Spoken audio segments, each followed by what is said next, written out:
A matrix transpose is just swapping rows and columns, right?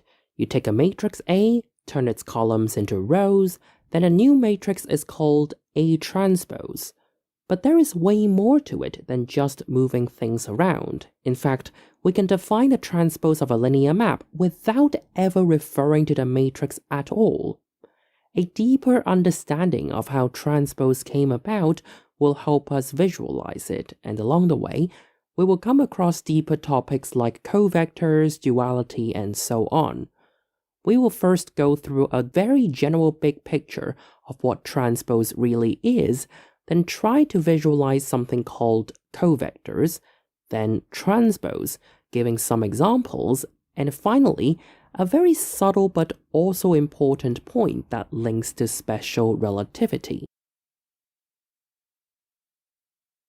The starting point is the concept of a covector or dual or one form, because in different contexts, different names are used, but I'm going with covectors here.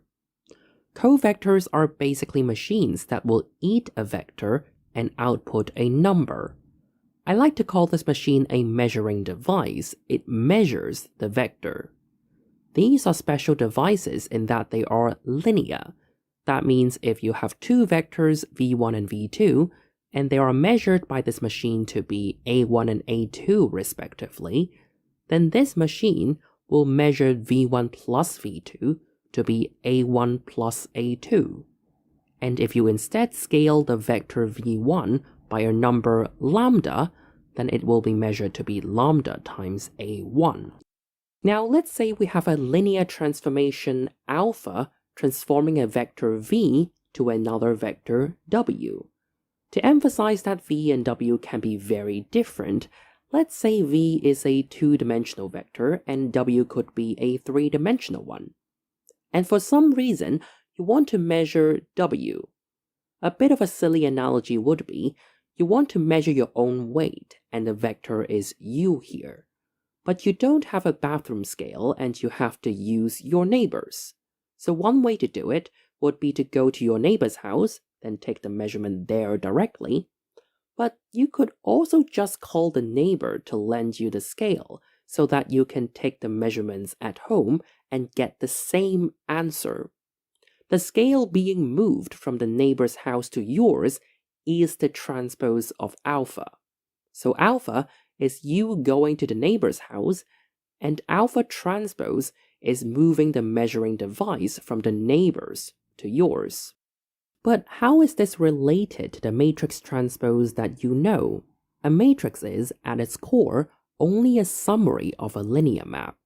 For a two-dimensional linear map, for instance, the first column tells you where the vector 1, 0 goes, and the second column tells you where the vector 0, 1 goes. If we then want to know where an arbitrary vector xy goes, just multiply the first column by x and add to y times the second column. Just knowing these four numbers is enough to determine the entire linear map, so the matrix is essentially the summary of the linear map. So you have the linear transformations alpha and its transpose, and also the two matrices that are summaries of the transformations.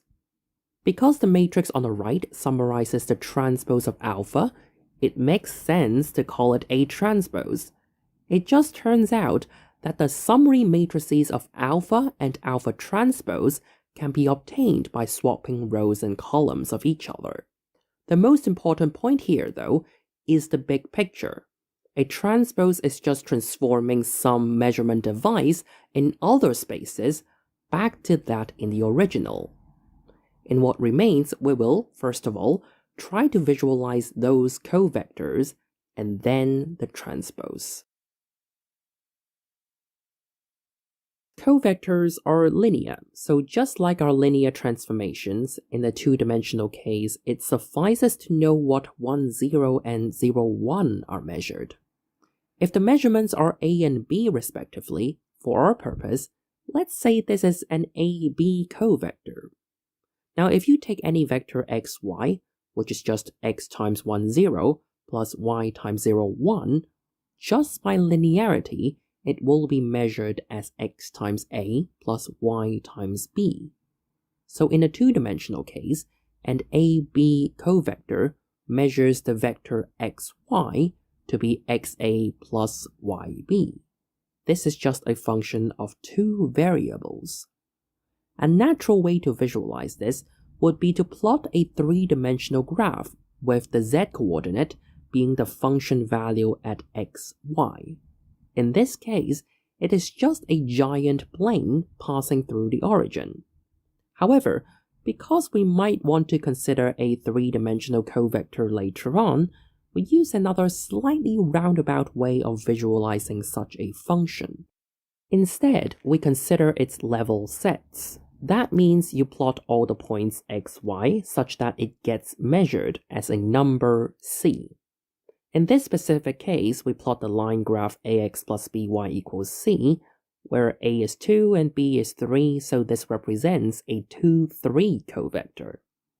By varying c, we get a glimpse of how this function behaves. In this case, it just moves up and down. We label this line to be 1, because that's all the points that will be measured to be 1. And we only draw a line graph for, say, integer values of c, so we have parallel lines at regular intervals. Of course, this is just one covector. Different covectors will have different sets of parallel lines with different directions and densities. But now the question is, given a particular set of parallel lines, can we quickly spot which covector this is? In this case, it is the -1, -0.5 covector. So let's compare with the -1, -0.5 vector and see what happens. The corresponding vector is perpendicular to all the lines. So okay, given these parallel lines, all we know is that the corresponding vector lies on this perpendicular line. But why is this exact vector then? If we scale this vector, we notice that the longer the vector, the denser the parallel lines are. So we expect the length to be proportional to the density of the parallel lines. More quantitatively, if we have the gap size between the lines, then the density of the lines should be 1 over the gap size. How many gaps could you fit in one unit? And indeed, the length of the vector is exactly 1 over the gap size. Okay, so you know the length, but these two vectors have the same length. How do you determine which one? It's actually impossible to tell unless you label back those lines. This line, for example, was labeled 2 because they are all the points where the covector would measure them to be 2. With these labels, we can tell these two vectors apart. The corresponding vector points towards positive labels. So here is a summary of how you know which covector you have just by looking at these lines.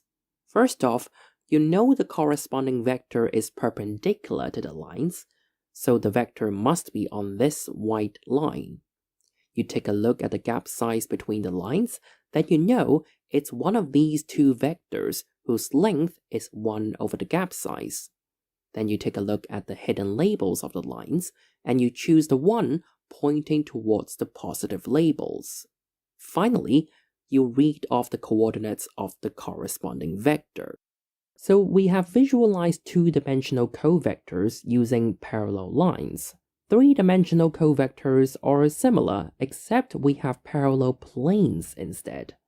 The corresponding vector would still be perpendicular to the planes, the length of the vector would still be the density or 1 of the gap size of these parallel planes, and the vector still points towards the positive labels. Now that we have visualized covectors, we are ready for the transpose.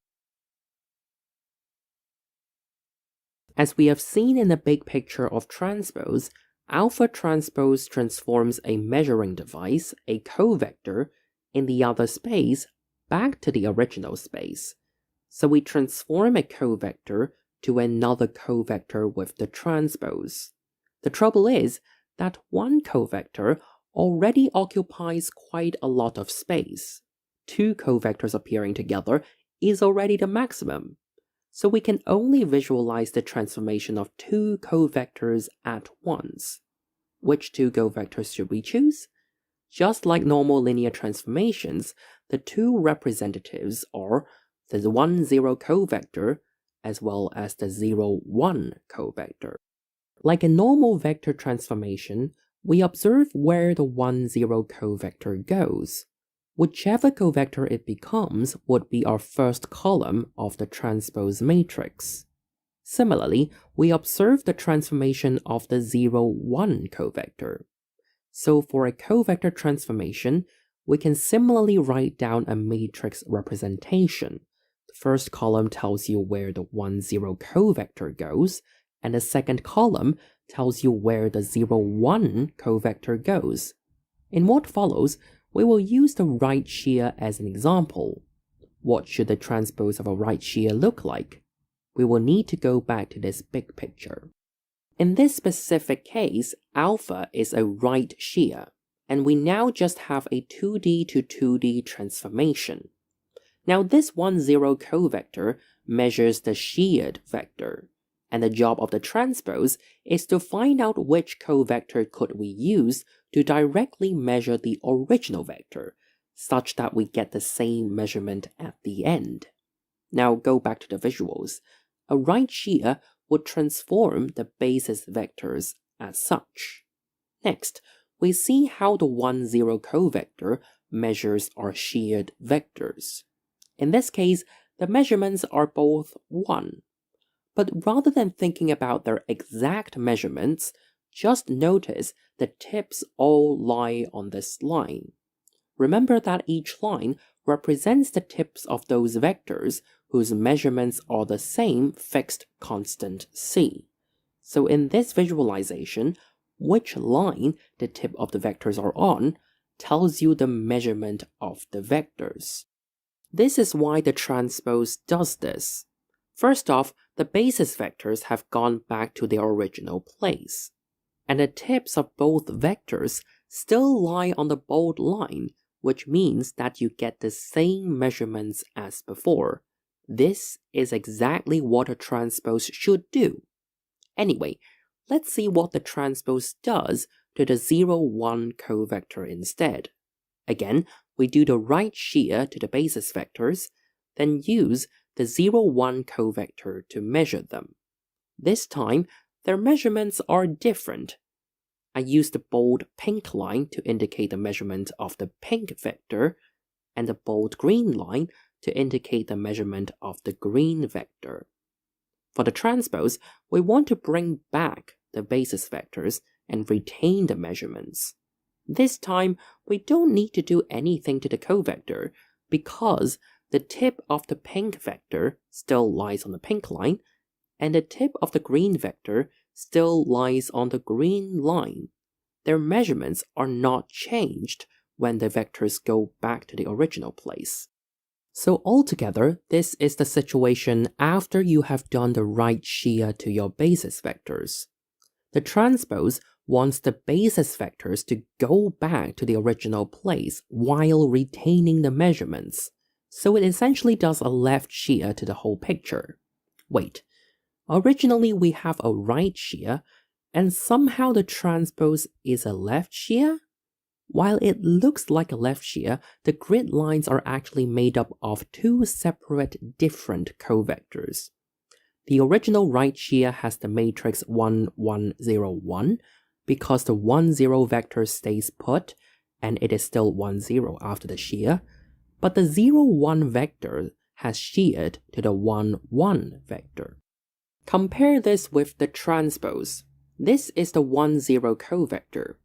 The so-called left shear transforms such a covector to this one. Which covector is this? We know the corresponding vector lies on this perpendicular line, then we need to figure out the gap size. With the help of this vector telling us how long one unit is, the gap size can be calculated to be 1 over square root of 2. So because the length of the corresponding vector is 1 over the gap size, the length is now square root of 2. this leaves us with two choices, either a 1, 1 or a -1, -1 covector. Because originally, this bold line is measured positively by this 1, 0 covector, after the transformation, this bold line indicates the positive direction, and so it must be the 1, 1 covector.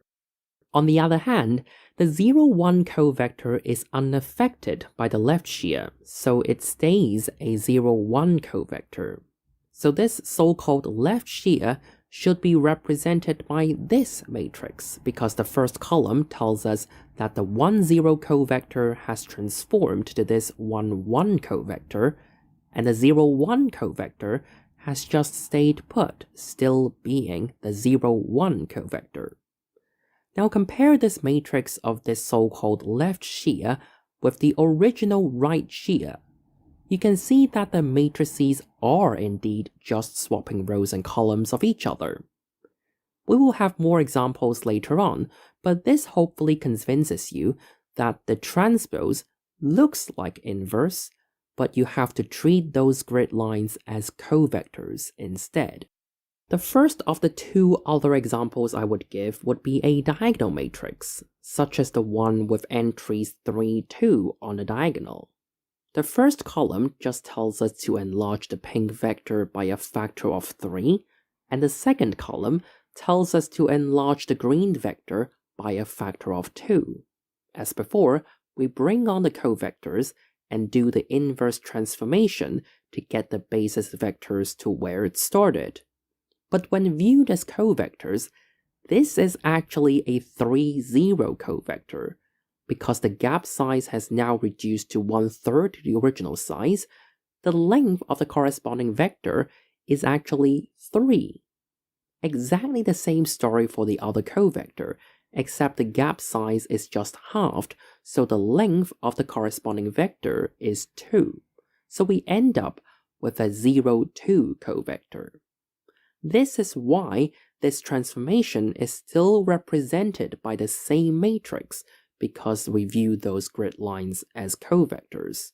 And indeed, if you do the swapping rows and columns thing, you still get the same matrix. Another example would be a rotation. Again, we start off with these basis vectors, and let's say we rotate anti-clockwise by 60 degrees. This is our linear transformation.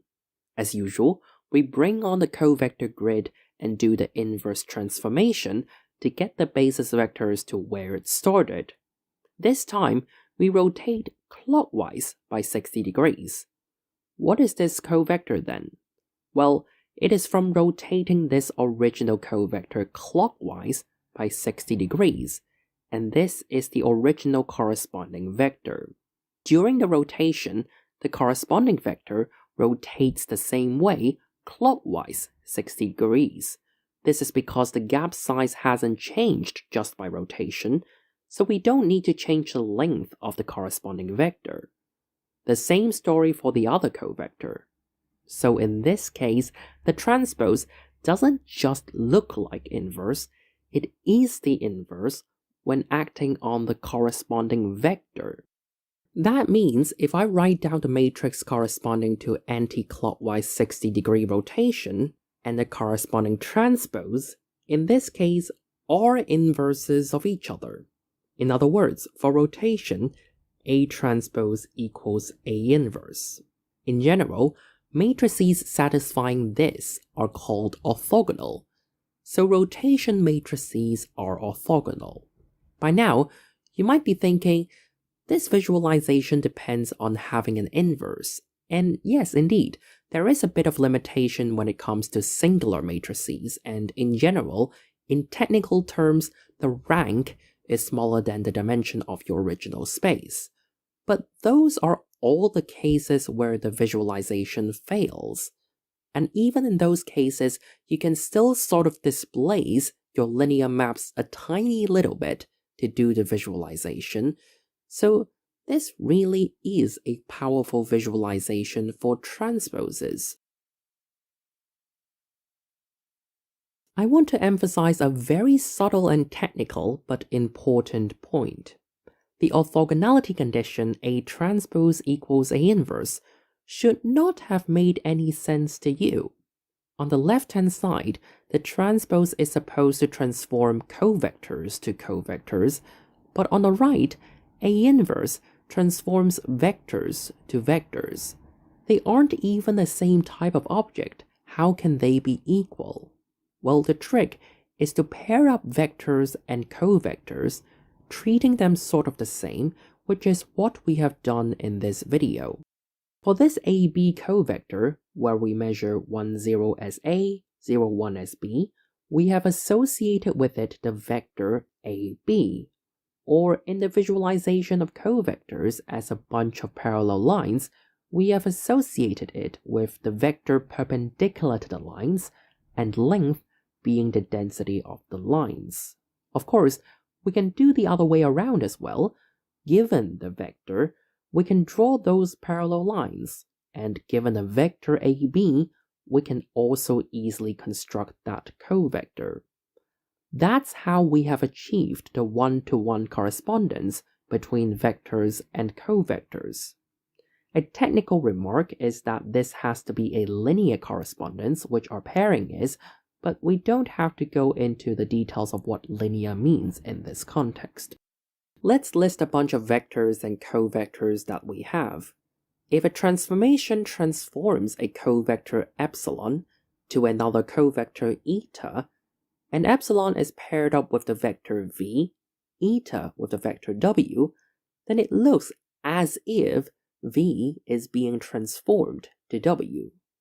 This covector to covector transformation does not even know the existence of v, but because of this pairing, we can treat this as a vector to vector transformation. In a similar way, if a vector to vector transformation transforms v to w, we can think of it as transforming from epsilon to eta. It is in this sense that we say something like A transpose equals A inverse. There are two reasons why I want to emphasize the process of pairing up. First, while this way of identifying a vector with a covector is very standard and very natural, this is not the only way of doing it. You could have also paired up with the vector negative AB instead, or A negative B. These will still yield a one-to-one correspondence. There are many other options, but I'm choosing these two simply because either of these two will give you the mathematics of special relativity in 1 + 1 dimensions, and any matrix that fulfills this orthogonality condition under this pairing are the Lorentz transformations. Don't worry if any of these doesn't make sense. I will probably make videos on special and general relativity later on. If you know something about relativity and are wondering why this has anything to do with it, note that the act of going from vectors to covectors is the job of the metric tensor, or metric for short, and going from covectors to vectors is the job of the inverse metric. Anyway, the point is, it is very important to specify which one-to-one correspondence or the metric you are using, because different metrics yield different mathematics. The other thing is that you might not even be able to pair those up. In infinite dimensional vector spaces, there are way more covectors than vectors, so you can never achieve a one-to-one correspondence. If you still insist on trying to define orthogonality, then you need to restrict the kind of covectors you consider, and hope that those special covectors have a one-to-one correspondence with the vectors. This will be better explained with the concept of an adjoint, which I have put some resources in the description. This adjoint concept is the bread and butter of quantum mechanics.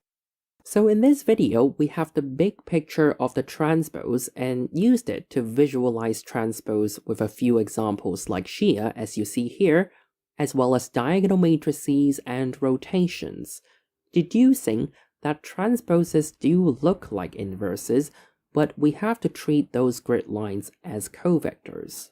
By the way, I'm still collecting questions for the 100,000 subscribers Q&A, so if you want to ask any questions, this is the last chance to ask, because if everything goes well, next video will be it.